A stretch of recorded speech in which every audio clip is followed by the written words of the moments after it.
Taste the Daily.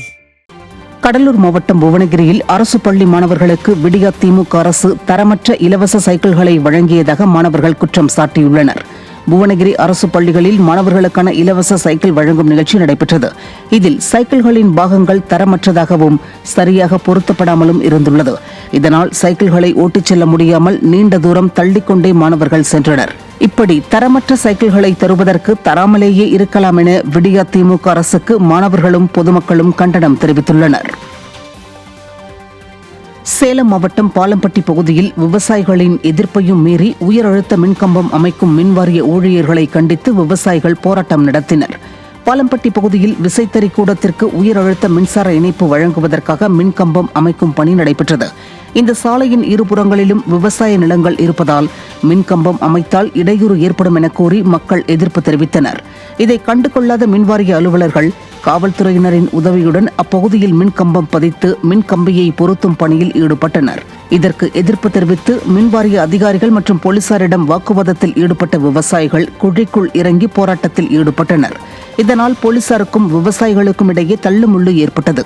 விடியா திமுக அரசு அதிகாரிகள் வேண்டுமென்றே விளை நிலங்களை சேதப்படுத்தும் நோக்கில் செயல்படுவதாக விவசாயிகள் குற்றம் சாட்டியுள்ளனர்.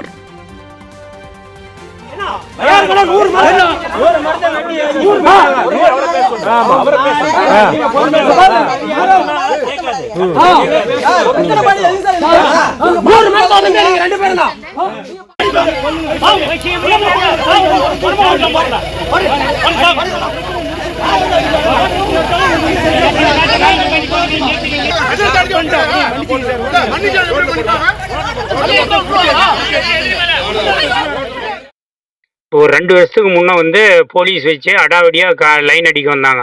அப்பயும் என் காட்டில் இருக்கிற பட்டாவில் இருக்கிற தென்னை மரம் தேக்கு மரங்களெல்லாம் வெட்டி நைட்டோட நைட்டெல்லாம் சேதப்படுத்திட்டாங்க. மறுபடியும் அதே மாதிரி இப்போ இன்னைக்கு போலீஸ் வச்சு திமுக ஆளுங்கட்சிங்கிறதுனால போலீஸுங்களை வச்சு இந்த அதிகாரிகள்லாம் மீண்டும் இன்னைக்கு மிரட்டி லைன் அடிக்கிறாங்க. இன்னைக்கு இது அதிகாரிங்க என்ன சொன்னாலும் கேட்க மாட்டேங்கிறாங்க. இது என் காட்டு ஏற்கனவே தென்னை மரம் தேக்கு மரம்லாம் வச்சிருக்கிறேன். இந்த மரத்தை பாதிக்கும், வெட்டுற மாதிரி சூழ்நிலை உருவாகும். அதனால கிழக்கு பக்கம் புறம்போக்கு இருக்குது, ஆனால் அந்தாண்ட நடமாட்டுக்கிறாங்க. ராமநாதபுரம் மாவட்டம் ராமேஸ்வரம் பொந்தன்புலி பகுதியில் செயல்பட்டு வரும் அரசு ஆரம்ப சுகாதார நிலையத்தில் இடப்பற்றாக்குறை காரணமாக சிகிச்சைக்கு வரும் கர்ப்பிணி பெண்கள் தரையில் அமர வேண்டிய அவல நிலை உள்ளது. தினந்தோறும் ஏராளமான கர்ப்பிணி பெண்கள் வந்து செல்லும் இந்த அரசு ஆரம்ப சுகாதார நிலையத்தில் இடப்பற்றாக்குறை இருப்பது குறித்தும் இருக்கை வசதி இல்லாதது குறித்தும் பலமுறை புகார் அளித்தும் விடியா திமுக அரசு எந்த ஒரு நடவடிக்கையும் எடுக்கவில்லை என குற்றச்சாட்டு எழுந்துள்ளது.